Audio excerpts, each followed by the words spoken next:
Hey, Shalom, Michelle. I want to start off source by giving all praise to Yahweh, Shem, Yahshua, B'Shem, HaKadosh, to belongs to the apostles of GMS, and honor to you, brothers, doing the work of the Most High in truth and in sincerity. This is Scott wants to turning of things upside down.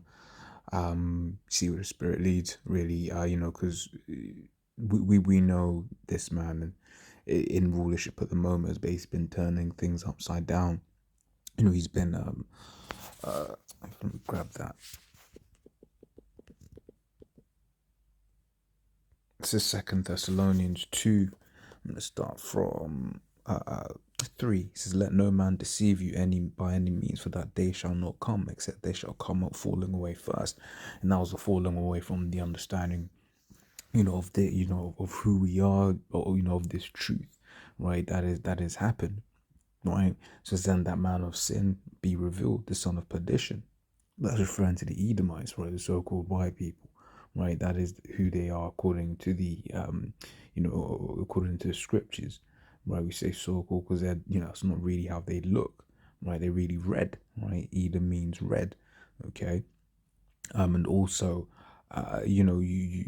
it's deeper than just a man's appearance, because at the end of the day, we all have our people that look like like the Edomites. You have our people that look like the Moabites, the Elamites, whatever, what have you.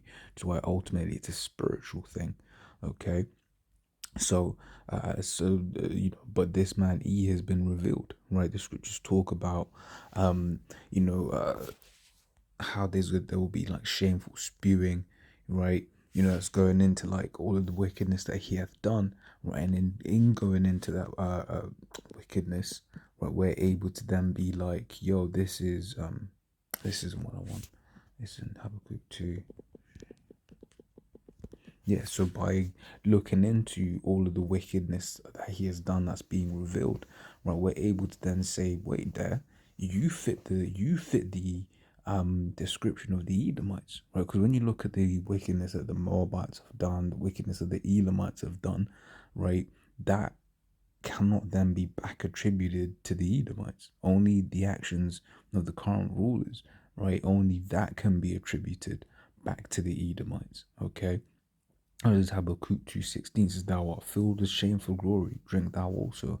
Let thy foreskin be uncovered." Yeah, so they're being uncovered at the moment, right? Everyone is starting to find out, and through the spirit and power of Yahweh Shem Shai, right? You got Psalm 64:6 speaking about how their tongue should fall upon themselves, but also you got the prophets starting off, with the apostles and their teachers before them, basically going into all of the wickedness that this man has done and who he really is, right? Because this is the thing, people might just say, oh, the Americans were evil and the British were evil, right? And then the Russians are evil. But when you really look at it, for the most part, those three nations those are Edomite nations, okay? And that's what these scriptures allow us to do. They allow us to, tie everything together, tie the whole story together. Okay. It says, "The cup of Yahweh's right hand shall be turned unto thee, and shameful spewing shall be upon thy glory." Yeah, all of the things that this man has, you know, basically bigged himself up with, right? These shameful spewing on that, right? People are now starting to be like, yo, but you had to steal, you had to kill, you had to rape, you had to rob, right, to get all of these different things, right? So that's one of the ways, right, where we're able to pin back to see who the Edomites are, right? In fact, I have a section on this somewhere. I don't know if there's actually that many precepts in here. There's quite a few. Right, you've got Genesis 25:25, Genesis 27:11, Genesis 27:40, Job 9:24. It's a nice and easy one, right? It says the earth is given into hand of the wicked. So you ask yourself, who is in current rulership at the moment? Right now, if that is not enough, it says he covereth the face of the judges thereof. Now, who is the ultimate judge? The ultimate judge is our Lord, Yahweh Shai, right? Whom the world ignorantly calls Jesus Christ, right? And then we read how he looks. Right? So, I've not brought this one out in ages, right? One in Revelation 1:13 says, in the midst of the seven candlesticks, one like unto the Son of Man, clothed with a garment down to the foot, and girt about the paps with a golden girdle. Right, the seven candlesticks represent the seven churches in Asia Minor, right? Clothed with a garment down to the foot. That's like what the kind of garments we wear, right? Some girt about the paps with a golden girdle, because he was a man of war like his father. Was at Exodus 15:3. Right, his head and his hairs were white like wool. So he had white woolly hair, as white as snow, and his eyes were as a flame of fire. Right, to fulfill the prophecies written of in Genesis, the 49th chapter. Right, so his feet like unto fine brass, as if they burned in a furnace, and his voice is the sound of many waters.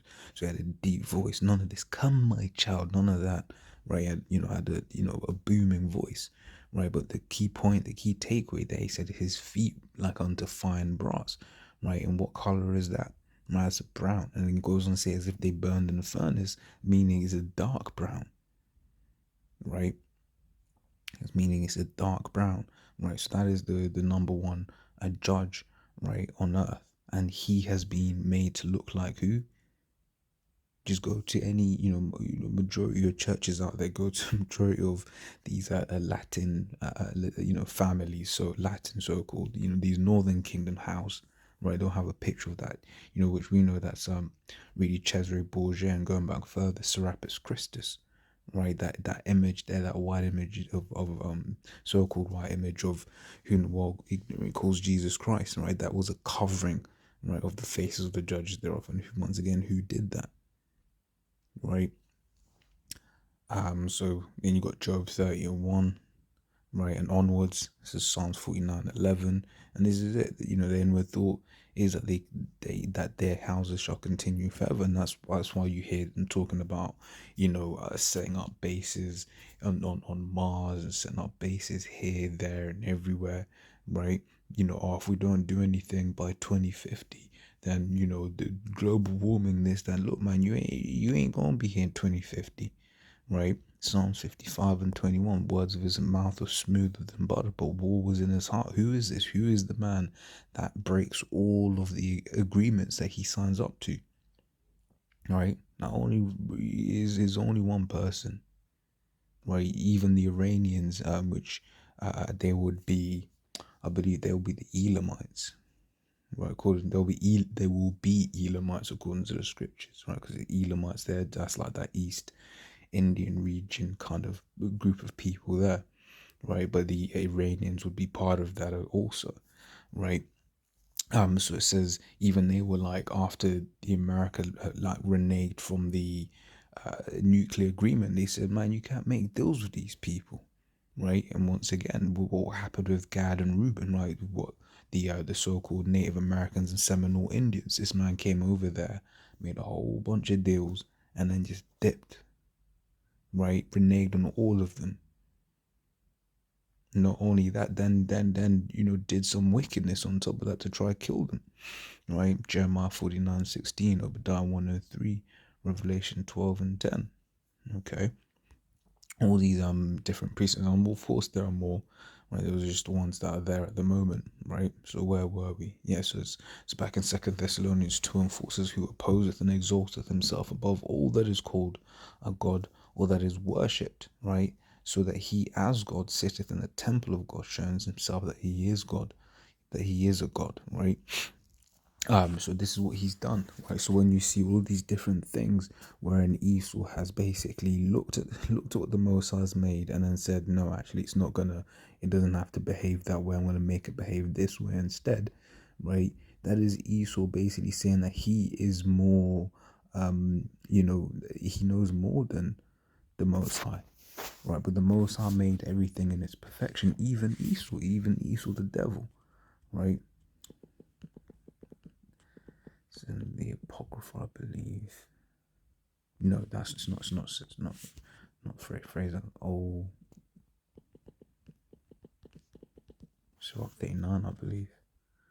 Yeah, Sirach 39 and 33. All the works of the Lord are good, and he will give of every needful thing in due season, right? So all the works of the Most High are good, Right, so everything the Most High have done, Most High did it with knowledge and understanding. He's the Most High. I shouldn't even have to make that statement. Okay, but E has basically come out and said no, actually, it doesn't have to work that way. Give you an example. There is a belief that women don't have to have periods every month, right?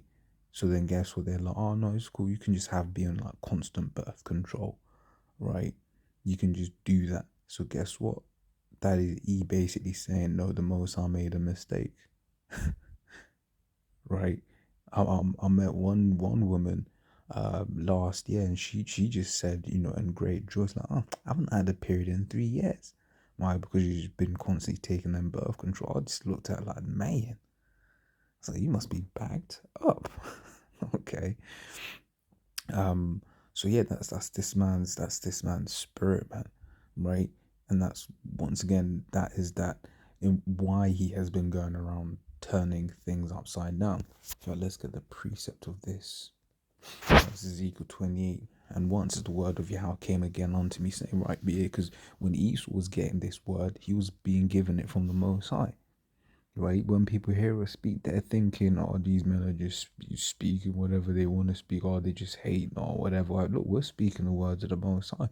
Once again, this is why before we do these shows, we send up them prayers to the Lord, like, Lord, guard my mouth, and can I make an edifying video, right? Because at the end of the day, that is the aim for edification, right? Verse 2 says, Son of man, say unto the Prince of Tyrus, which is the modern today Prince of Tyrus, right? You can apply that to these Edomites, okay? Thus saith the Lord power, because thine heart is lifted up, and there is a proof, right? Who is more proud than these Edomites, right? For you to push an ideology that there is no God, that is pride, right? For you to say that a man can be a woman and vice versa, that is pride. For you to say a person can be neither man nor female, that is pride, right? It says, thou hast said, I am a God, I sit in the seat of God in the midst of the sea. So you can see that's a direct precept to Thessalonians, right? It says, yet thou art a man and not God, though thy set thine heart is the heart of God, right? It says, behold, thou art wiser than Daniel, there is no secret that they can hide from thee, which is true, right? This man has been given certain levels of wisdom, which is why he is proud the way he is, which is why he pushes these certain agendas. Okay? So with that wisdom and with that understanding, thou hast gotten thee riches and hast gotten gold and silver into thy treasures. Right? By thy wisdom and by thy traffic hast thou increased thy riches, and thine heart is lifted up because of the riches. Right? So with his wisdom, he's been able to do certain things, right? Learn about which were the sword, the gun, which is basically the sword, that's his blessing anyway, right? But also by philosophies, right? And pushing certain of these philosophies, certain of these things that turn things upside down, guess what? He's able to come in and take more power over a nation, right? He's able to come in and take more, more resources, more money from people, right? And he will justify it. Why? How?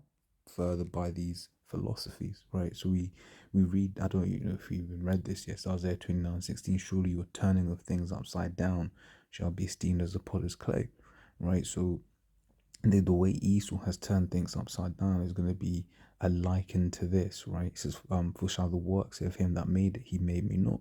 So a potter makes something, and then let's say he makes a vase, right? But then the vase is going to turn back to the potter and say, he never made it, he never made me, right? So that's basically what the scripture is saying here. That's what Esau's doing. He's turning back at the Mosai and saying to the Mosai, you never made me. Right? You don't know what you're doing. Right? It says, or shall the thing framed say of him that framed it, he had no understanding.